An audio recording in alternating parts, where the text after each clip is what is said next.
자, 오늘 인사를 이 시간 나누기를 원하는데요. 오늘 인사를 나누실 때는 어떻게 하십시오 이렇게 하지 않고 구호처럼 하겠습니다. 자, 어떻게 인사를 하냐면요, 한쪽을 보시고서 하나님께 영광 이렇게 인사를 하겠습니다. 자, 한번 인사하시겠습니다. 하나님께 영광. 이쪽으로도 하겠습니다. 하나님께 영광. 할렐루야. 네, 방금 인사를 하신 것처럼 우리의 온 삶이 하나님께 영광이 되기를 간절히 소망합니다. 네, 우리가 아직 가보지 못한 이 천국을 그나마 보여주는 것이 요한계시록 21장과 오늘 읽으신 계시록 4장과 5장입니다. 21장을 찬찬히 보시면은요, 이제 새 예루살렘 성이라는 이름으로 천국이 내려옵니다. 자, 그 모양까지 알려주는데요, 그 새 예루살렘 성은 정육면체로 가로와 세로와 높이의 길이가 같다고 합니다. 그 치수까지 알려주는데요, 그 치수가 12,000스타디온이라고 합니다. 그래서 우리가 요한계시록 14장을 보면은 1스타디온은 192m라고 알려줍니다. 그래서 제가 계산을 해보니까 천국의 한쪽 면의 길이는 2,404km입니다. 그래서 우리가 달의 지름을 생각해 보신 적이 있으십니까? 제가 찾아보니까 3,400km입니다. 여러분, 2,000 몇백 킬로미터하고 3,400km, 달보다 조금 작은 크기로 이렇게 설명을 해놨습니다. 선뜻 잘 믿기지는 않으실 겁니다. 이렇게 크기를 이야기해줘도 대충 가늠은 되는 것 같은데 그렇게 크게 실감이 나지가 않는 것이 사실입니다. 새 예루살렘 성의 내부의 모습도 알려줍니다. 중앙으로 생명강이 있습니다. 그리고 강 좌우에는 생명나무가 있습니다. 놀랍고 신기하게도 이 생명나무는 12가지 실과를 달마다 맺고요, 또 그 나무 잎사귀는 천하 만국을 치유하기 위해서 있다고 기록해 줍니다. 자, 그런가 하면 이 생명강의 발원지를 향해서 쭉 올라가면은요, 이제 이 발원지의 예루살렘 성 한가운데는 하나님과 어린 양의 보좌가 있다고 이야기를 해줍니다. 자, 그러면 그 보좌의 자세한 모습에 대해서는 오늘 계시록 4장과 5장에서 또 자세하게 알려주고 있는 것입니다. 관련해서 이 하나님의 움직이는 보좌는 에스겔서 1장을 보시면 나오고요, 또 하나님의 보좌의 인자 같은 이의 모습으로, 다시 말해서 아기 예수님의 몸을 입고 오시기 전에 성자 하나님의 모습이 다니엘서 7장에 나옵니다. 그런가 하면 하나님께서 시내산 꼭대기에 강림하시는 이 모습이 출애굽기 19장에 나오고요, 하나님의 발자락과 그 발등상이 이사야서 6장에 나오는 이런 신기한 대목들이 있습니다. 여기 이 계시록 4장 5장을 보면은요, 수많은 천군 천사들이 도열해 있고요, 또 앞서간 성도들이 가득 있습니다. 또 24장로들이 하나님께 영원토록 영광을 돌리고 있는 장면을 보여줍니다. 이 백성은 내가 나를 위하여 지었나니 나의 찬송을 부르게 하려 함이라. 이사야서 43장 21절인데요, 이 말씀처럼 하나님께서 인간을 지으신 목적이 있다고 하시는데, 그것은 영원토록 이 인간이 하나님께 찬송으로 영광을 돌리게 하려는 그런 의도로 우리 사람들을 만들었다고 이야기하십니다. 그러면은 오늘 우리가 읽은 이 계시록과 성경 전체가 말하듯이 우리의 삶으로 하나님께 영광을 올려드려야 되겠는데요, 그러면 어떻게 하면 우리가 하나님께 영광을 돌리는 삶을 살 수 있을 것인지 한번 살펴보려고 합니다. 먼저 첫 번째로 따라서 해주시기 바랍니다. 전심으로 하나님을 찾자. 방금 읽으신 이 천상의 예배 장면에서 하나님의 보좌 앞에는 또 네 생물이 있다고 기록합니다. 그 네 생물들은 각각 사자와 송아지와 독수리와 사람 같다 이렇게 기록하고요, 참 신기할 따름이죠. 또 그들은 각각 6날개가 있습니다. 천사 같은 느낌을 주고 있죠. 또 그들의 온 몸에는 앞뒤로 눈이 가득하다고 합니다. 여러분, 우리 지상에 이런 생물이 있습니까? 이런 생물은 본 적이 없습니다. 아무튼 이 생물은 앞뒤로 눈이 가득합니다. 참 신기할 따름입니다. 자, 그렇다면 하나님께서는 이 수많은 눈으로 무엇을 하시겠습니까? 한번 생각해 보십시오. 성경은 하나님께서는 감찰하시는 하나님이시다 말씀합니다. 여러 곳에서. 무슨 뜻입니까? 온 세상을 빠짐없이 살피시는 하나님이시라는 뜻입니다. 하나님께서는 우리의 일거수일투족을 살피고 계시고 우리의 생각을 살피시는 하나님이십니다. 우리의 수많은 의식적으로 무의식적으로 하는 행동들과 생각을 하나님께서는 다 살피고 계시고 성경을 보니까 그것을 행위록에다 다 기록한다고 이야기하십니다. 역대하 16장 9절을 찾아왔는데요, 한번 보십시오. 여호와의 눈은 온 땅을 두루 감찰하사 전심으로 자기에게 향하는 자를 위하여 능력을 베푸시나니 말씀합니다. 여러분, 하나님이 어떻게 하신다고 합니까? 온 세상을 살펴보실 때 전심으로 하나님을 향하고 있는 사람이 눈에 확 들어와서 그를 위해서 능력을 그에게 베풀어 주신다. 지금 이 말씀인데요. 여러분, 하나님이 이렇게 감찰하시고 이와 같은 일을 하십니다.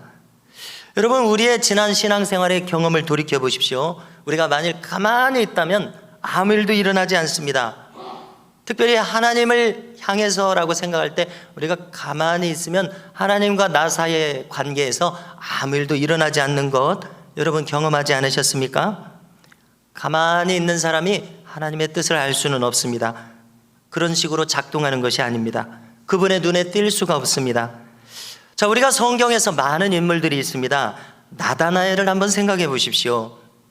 요한복음 1장에 나다나엘이라고 하는 인물이 나오는데요, 1장 47절을 보니까 친구 빌립을 따라서 나다나엘이 예수님에게 오는 것을 보고 예수님이 뭐라고 말씀하시냐면은 그를 가리켜 이르시되 보라, 이는 참으로 이스라엘 사람이라 그 속에 간사한 것이 없도다, 이렇게 이야기하십니다.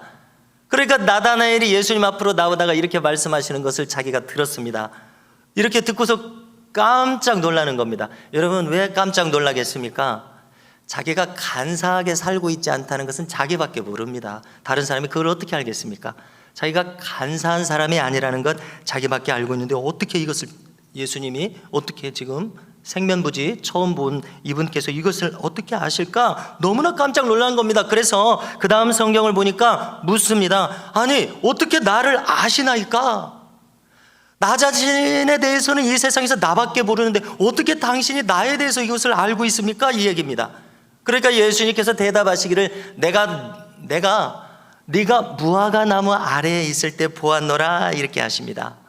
여러분, 무화과 나무 아래에서 우리는 이 나다넬이 무엇을 했는지 성경은 알려주지 않습니다. 그가 차분히 선비같이 이렇게 묵상을 하고 있었는지, 아니면 성경을 점잖게 읽고 있었는지, 아니면 조용히 이렇게 기도하고 있었는지, 아니면 어떤 사람이 지나가다가 지갑을 떨어뜨렸는데 그것을 얼른 주워가지고 그 지갑을 탐내는 어떤 기색도 없이 태연하게 이거 보세요 하고 그 사람 불러서 차분하게 이것을 건네주는 모습을 보셨는지 우리는 알 수 없습니다. 그러나 주님께서는 그를 향해서 참 이스라엘 사람이로다, 그 마음에 간사함이 없도다, 이렇게 이야기를 하신 것입니다. 무화과 나무 아래에 있을 때 내가 너를 보았노라. 그러니까 나다나엘이 깜짝 놀라면서 뭐라고 얘기하냐면은 당신은 하나님의 아들이시오, 당신은 이스라엘의 임금이로소이다. 당신은 보통 사람이 아니군요. 나다나엘이 예수님 처음 보는 예수님께 자기가 할 수 있는 자기 딴의 최고의 칭송을 예수님께 드리고 있는 겁니다. 예수님이 메시아신 줄은 아직 모르는 채 말입니다. 그랬더니 주님께서 이렇게 이야기하십니다. 뭐라고 하시냐면 내가 진실로 진실로 너희에게 이르노니 하늘이 열리고 하나님의 사자들이 인자 위에 오르락 내리락 하는 것을 보리라, 여기까지 말씀하십니다. 처음 만나서요. 여러분, 얼마나 이게 지금 진도가 빠릅니까? 이게 전도하는 상황이라고 생각해 봐요. 지금 여기까지 이야기하셨어요. 이야기가 진행되면 진행될수록 어디까지 이야기하시는지 모르겠습니다. 천국의 비밀까지 다 말씀하실 태세입니다. 여러분, 놀랍게도 어떤 사람은 이렇게 진도가 빠른 사람이 있습니다. 다시 말해서 예수님과 대화가 원활하게 빨리 진행되는 사람들이 있더란 말입니다. 저는 참 이스라엘 사람이요, 그 마음에 간사함이 없는 순전한 사람. 여러분들, 우리도 주님과 이와 같이 교통할 수 있는 사람들이 되기를 축원합니다. 평범하게 살아가는 이 나다나엘이 예수님의 눈에 띄는 것처럼 전심으로 하나님을 향한 사람들이 하나님께 눈에 띈다는 이야기입니다. 여러분, 욥기 1장을 보니까 하나님께서 말씀하십니다.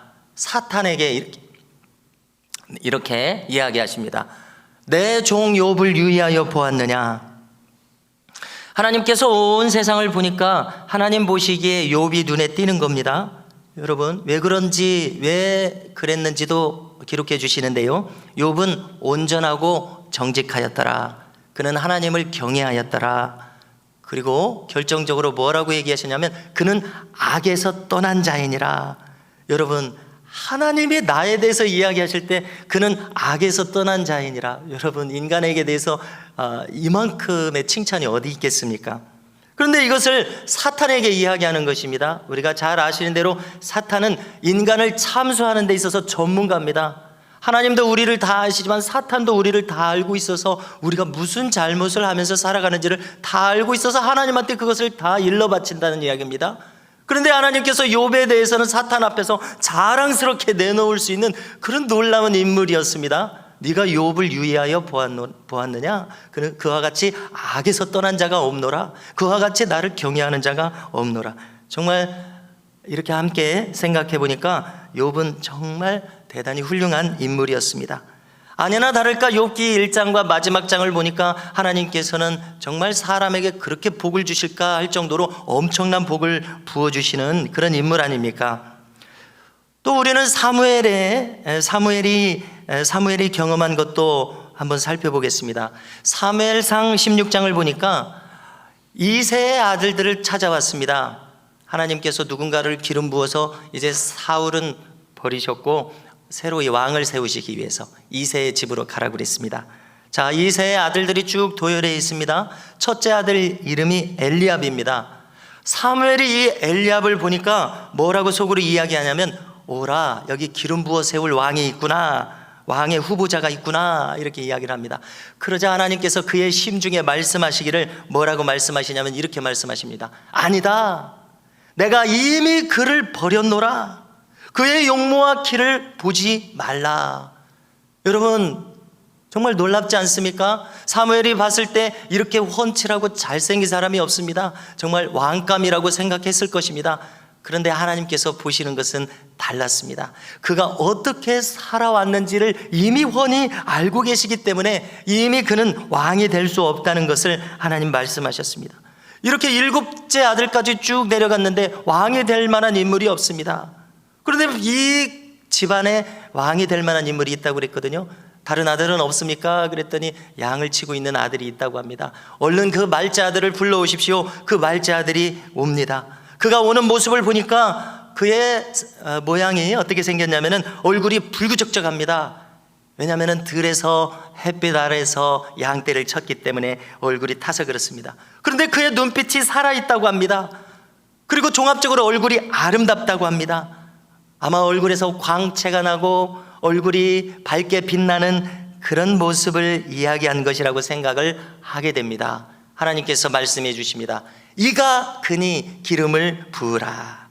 여러분, 하나님께서는 우리의 모든 생각과 행함을 다 보고 계시다는 사실을 알게 됩니다.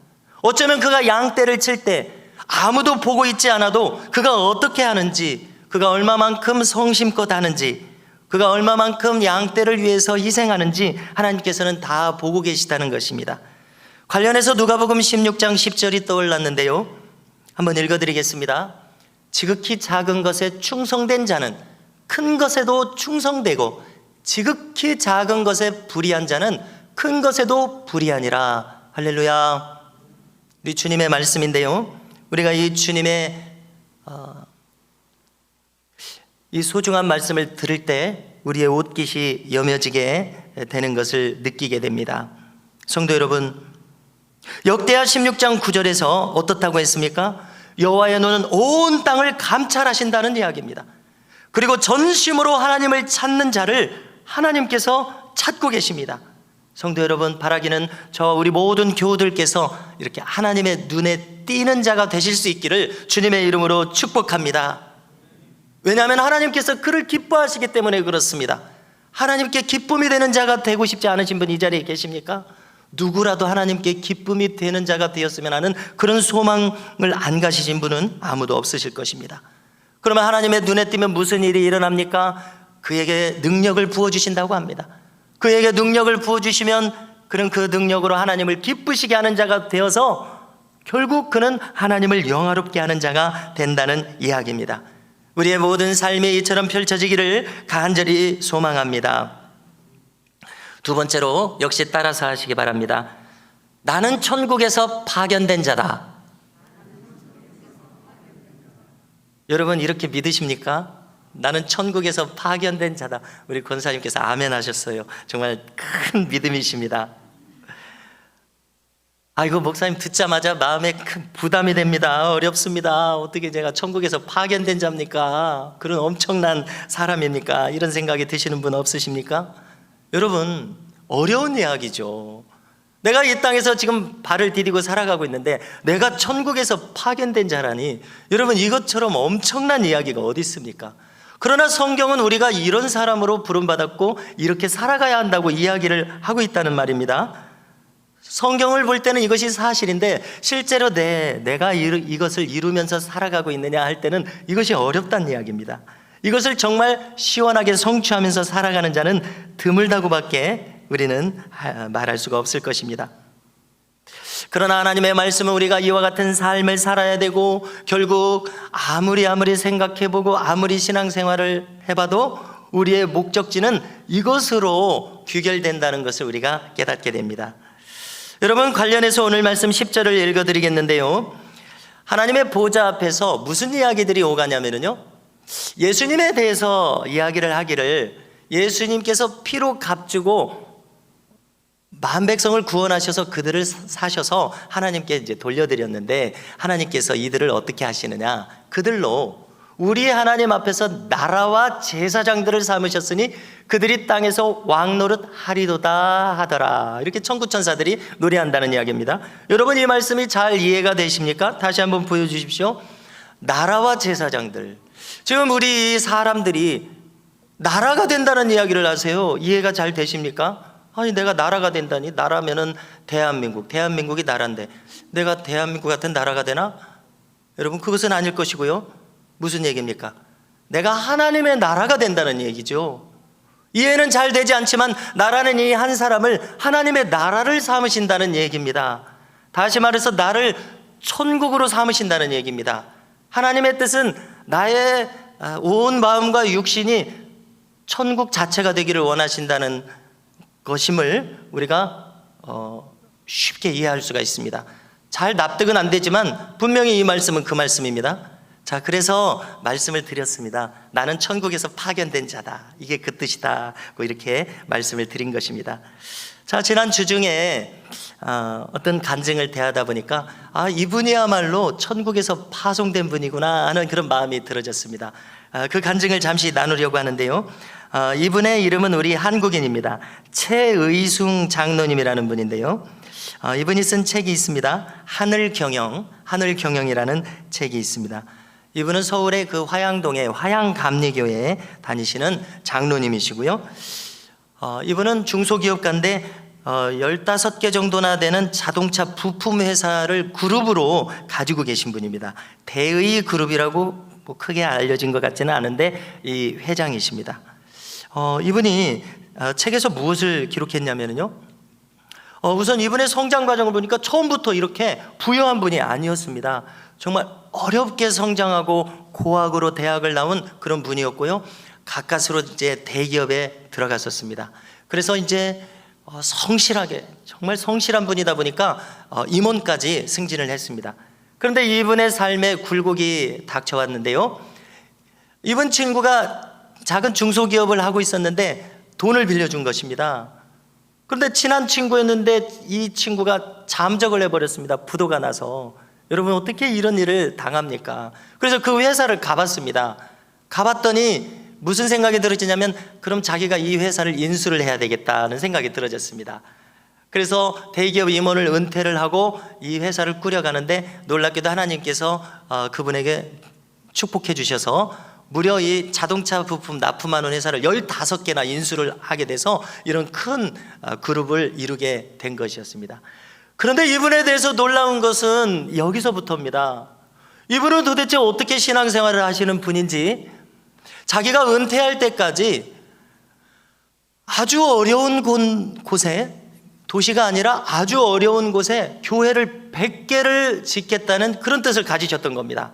그리고 이미 은퇴를 하셨는데 실제로 우리 한국뿐만이 아니라 스리랑카, 아프리카 전 세계 오지에 산간 벽지에 교회가 없는 곳, 그런 곳을 일부러 찾아서 100개를 짓는 것이 자기 인생의 목표였었습니다.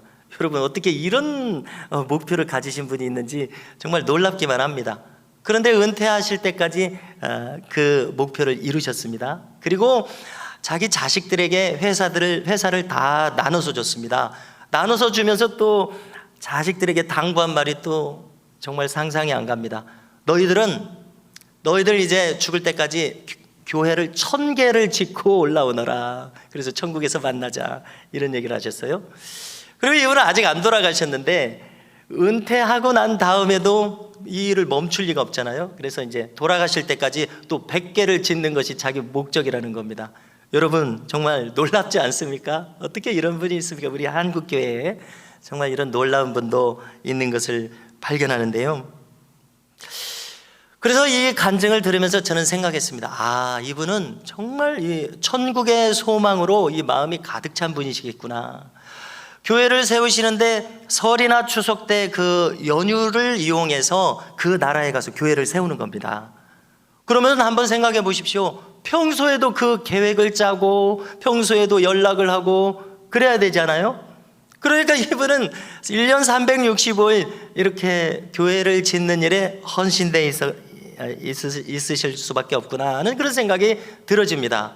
여러분, 어떻게 이런 삶을 사는 분이 있습니까? 그래서 아무리 헤아려 봐도 이분은 천국에서 파견된 분이구나, 그 마음은 온통 천국으로 가득 차 있구나, 세상에 이런 분이 있더라고요. 여러분, 이 이야기를 들을 때 여러분들 마음에 이분같이 됐으면 좋겠다는 이 마음이 실오라기만큼이라도 안 생기십니까? 저는 대단히 많이 생기더라고요. 나는 목사로 부름받았는데 내가 이렇게까지 생각해 보지는 못했는데, 그런 마음이 들어지더라고요. 나도 내 마음에 이런 소원을 주셔서 나도 이런 방향으로 살았으면 좋겠다, 이런 마음이 들어집니다. 여러분, 우리는 이 영적으로 그동안 받은 은혜는 있는지라 무엇이 좋은지는 알아요. 그래서 이것이 정말 하나님께 영광이 되는 일이구나, 이 정도는 우리가 알거든요.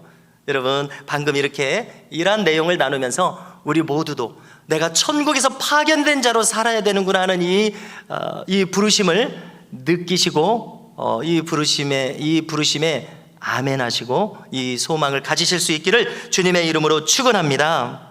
너무나 아름다운 삶이에요. 마태복음 19장 21절을 찾아왔는데요, 한번 보여주십시오. 자, 부자 청년 관원이 예수님께 왔을 때 그가 천국에 대한 소망이 있는 것을 밝혔는데 예수님이 지금 그의 마음속을 다 알고 계시잖아요. 뭐라고 얘기하십니까? 네가 그러면 온전하고 잘진데 가서 내 소유를 팔아 가난한 자들에게 줘라. 그리하면 하늘에서 보화가 내게 있으리라. 그리고 와서 나를 따르라. 이렇게 말씀하셨습니다. 잘 아시는 대로 이 청년은 근심이 가득해서 이제 주님을 떠나가서 이제 12제자 이렇게 제자가 못 됐었죠. 여러분, 주님께서 허언을 하실 분이 아니십니다. 하늘의 보화가 내게 있으리라, 이것은 주님의 진심이심을 우리는 당연히 믿죠. 그런데 이 최의숭 장로님은 정말 그렇게 하고 있는 것처럼 느껴집니다. 관련해서 마태복음 6장 19절 이하를 읽어드리겠습니다. 주님 뭐라고 말씀하십니까? 너희를 위하여 보물을 땅에 쌓아두지 말라. 거기는 좀과 동록이 해하며 도둑이 구멍을 뚫고 도둑질하느니라. 오직 너희를 위하여 보물을 하늘에 쌓아두라. 거기는 좀이나 동록이 해하지 못하며 도둑이 구멍을 뚫지도 못하고 도둑질도 못하느니라. 내 보물 있는 그곳에는 내 마음도 있느니라. 할렐루야. 여러분, 변함없는 이 주님의 말씀 우리 또 잊으셨으면 망각하지 마시기를 축복합니다. 이것이 우리의 삶의 목표가 되어야 됩니다. 한번 따라서 하시겠습니까? 나는 천국에서 파견된 자다. 만약 우리의 마음에 이것이 흔들림 없이 있다면 하늘의 보화를 쌓는 일에 진력하는 이런 복된 삶을 우리가 살게 될 것이라고 믿습니다. 여러분, 세 번째로 따라서 해주시기 바랍니다. 자, 따라서 해 주십시오. 생명을 주셨으니 생명을 드립시다. 이 세 번째 것도 결코 쉬운 이야기가 아닙니다. 예수님이 생명을 주셨으니까 나도 생명을 드려야 마땅하다는 이야기인데요. 여러분, 오늘도 우리가 찬송가 25장을 불렀습니다. 면류관 벗어서 주 앞에 드리세. 여러분, 이 찬송 가사는 계시록 4장에 천상에서 예배를 드릴 때 24장로들이 자기의 면류관을 벗어서 주님께 드린다는 대목이 나옵니다. 바로 그것을 가사로 옮긴 것입니다. 저는 이 찬송을 우리가 예배 드릴 때 맨 앞에 늘 부르지 않습니까? 저는 이것을 의식하고 불러요. 이거는 주님의 보좌 앞에서 24장로가 자기 면류관을 다시 주님께 영광 돌리는 그런 대목이다. 이걸 의식하고 부르거든요. 의식하고 부르시는 분들이 계신지 모르겠습니다. 저는 이 부분에 있어서만큼은 저와 같기를 원합니다. 여러분, 왜냐하면 이것이 우리가 영원토록 드릴 찬송이고 이 목적지를 향해서 우리가 가고 있거든요. 그러니까 이것을 의식하는 것이 좋은 일입니다. 자, 그 가사를 한번 보면은요, 이것이 계시록 4장 10절 이하에 있는데요, 그 부분을 읽어드리겠습니다. 24장로들이 보좌에 앉으신 이 앞에 엎드려 세세토록 살아계시는 이에게 경배하고 자기의 관을 보좌 앞에 드리며 이르되, 이렇게 이제 찬송을 합니다. 여러분, 한번 생각해 보셨습니까? 왜 자기의 면류관을 드리겠습니까? 이것은 이 의미 아니겠습니까? 이 24장로들은 어떤 사람들입니까? 수많은, 아마 수백억 인류의 역사를 통틀었을 때 이 수많은 인류 중에서 가장 예수님을 닮은 사람들이 이 24장로님들일 겁니다. 가장 하나님께 헌신된 분들, 가장 많이 하나님의 일을 한 분들이 이분들일 겁니다. 그런데 이분들이 자기들에게 상급으로 주신 이 소중한 면류관을 왜 다시 주님께 드리고 있습니까? 그것은 이렇게 헌신하고 주님을 닮고 모든 것을 주님께 드릴 수 있는 마음을 주신 분이 바로 주님 아니십니까? 주님이 마음을 주셨으니까 제가 그렇게 하지 않았습니까? 라고 다시금 그 공을 주님께 돌리는 것 아니겠냐는 생각을 하게 됩니다. 예수님께서 십자가에서 생명을 주셨으니까 나도 주님께 생명을 드립니다. 내가 아무리 주님께 무엇을 드릴까 살펴봐도 내가 드릴 것은 나의 생명밖에 없습니다. 여러분, 이런 고백 아니겠냐는 것입니다. 야고보서 1장 12절을 제가 찾아봤는데요, 시험을 찾는 자는 복이 있도다. 이것에 옳다 인정하심을 받은 후에 주께서 자기를 사랑하는 자들에게 약속하신 생명의 면류관을 얻을 것임이니라. 이것 때문에 이제 찾았습니다. 여러분, 우리가 이제 이 땅에서 살다가 주님께 부름받아서 주님 앞에 갈 때 주님께서는 우리가 행한 대로 갚으시는데 우리에게 상을 주실 때 무엇을 주신다고 지금 성경은 기록하냐면, 이 야고보서는 주님의 동생 야고보 아닙니까? 야고보서는 길지도 않아요. 그러니까 이 한 구절 한 구절들이 다 소중하더라고요.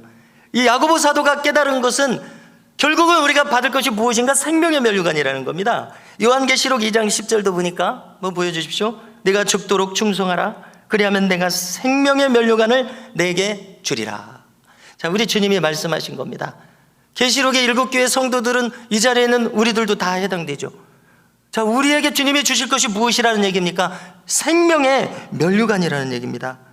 그런데 여러분, 혹시 왜 많은 다른 이름도 있을 텐데 성경을 읽은 것을 떠올리면 의의 면류관도 있고요, 여러 가지가 있을 텐데 아무리 한번 찾아보십시오. 다른 면류관은 없어요. 꼭 생명의 면류관이라고 합니다. 왜 꼭 많은 이름 중에 생명의 면류관이라고 하셨을까? 혹시 생각해 본 적이 있습니까? 자, 저는 이 중학교 때부터 이 부분을 읽을 때 우리에게 영원한 생명을 주시니까 생명의 면류관이라고 하셨나 보다, 이런 생각도 하고요. 그러면서도 온전히 다 시원하게 이해가 됐다는 생각은 안 들면서 왜 생명의 면류관이라고 했을까? 이런 궁금증을 계속 가졌었습니다. 그런데 오늘에 와서 이 말씀을 나누려고 보니까 저의 마음에 떠오르는 생각이 하나가 있습니다. 그것은 무엇이냐면은 예수님께서 우리에게 생명을 주셔서 우리도 그것에 반응해서 나의 생명을 드렸더니 생명을 드린 자에게 주는 상이라는 의미로 생명의 면류관이라, 이런 이름을 붙이지 않았나 생각합니다. 여러분, 진실은 우리가 천국에 가야 진실을 알 수가 있습니다. 여러분, 여기 이 앞서간 수많은 성도들, 그리고 우리에게 줄 상급이 이것이라고 말씀하시는 주님의 말씀을 들으면서 우리 모두가 생명의 면류관을 사모하는 은혜가 우리 모두에게 있기를 간절히 소망합니다. 요점은 이것입니다. 우리에게 생명을 주셨으니까요. 다 주신 것이잖아요. 생명을 주셨으면 다 주신 것 아닙니까? 그럼 우리가 무엇이 아깝겠습니까? 여러분, 만약에 우리가 여전히 나의 마음과 시간과 정성과 또 때로는 물질과 이런 것을 주님께 드리는 것에 인색한 마음이 있다면 말입니다. 여러분, 우리는 인정해야 되지 않겠습니까? 나는 온전히 깨닫지 못한 자구나. 주님이 나에게 십자가에서 피 흘려서 생명, 주님의 전부를 주셨는데 무엇을 주님께 드린들 아깝겠습니까? 그래서 우리에게 영생을 약속해 주셨는데, 영생을 이미 주셨고 영생에 속해서 살아가도록 하셨는데, 여러분, 무엇이 아깝겠습니까? 100년 안에 우리 모두는 부름을 받을 것입니다. 이 세상에 우리는 눈에 보이는 많은 것들을 경험하고 또 추구하고 살아가고 있습니다만, 무엇이 우리에게 영원한 것입니까? 여러분, 우리에게 영원한 것을 주셨는데 도대체 우리가 무엇을 인색하게 주님 앞에서 한다는 이야기입니까? 만약에 그렇다면 나는 정녕 깨닫지 못한 자로구나. 여러분, 우리는 이것을 인정해야 되지 않겠느냐는 것입니다. 성도 여러분, 저와 우리 모든 성도님들께서 우리의 일생을 두고 한번 생각해 보십시다. 생명을 주셔서 십자가에서 영생을 주셨는데 무엇을 우리가 드린들 족하겠느냐는 이런 깨달음이 우리에게 있어야 되지 않겠느냐는 것입니다. 여러분, 오늘 나눈 말씀은 내년도 표어를 다룬 것입니다. 내년도 표어, 하나님께 영광을 돌리는 교회, 이것이 내년도 표어입니다. 여러분, 어떻게 하면 우리가 하나님께 영광을 돌리는 삶을 살 수가 있습니까? 첫째, 우리가 전심으로 하나님을 찾음으로. 둘째, 천국에서 파견된 자로 살아감으로. 셋째, 생명을 주신 주님께 나도 생명을 드림으로 영광을 돌리게 될 줄로 믿습니다. 이와 같이 우리의 남은 일생 동안 주님을 영화롭게 하면서 살아가시는 이 자리에 계신 저와 우리 모든 성도님들, 그리고 온 교회가 될 수 있기를 간절히 소망합니다.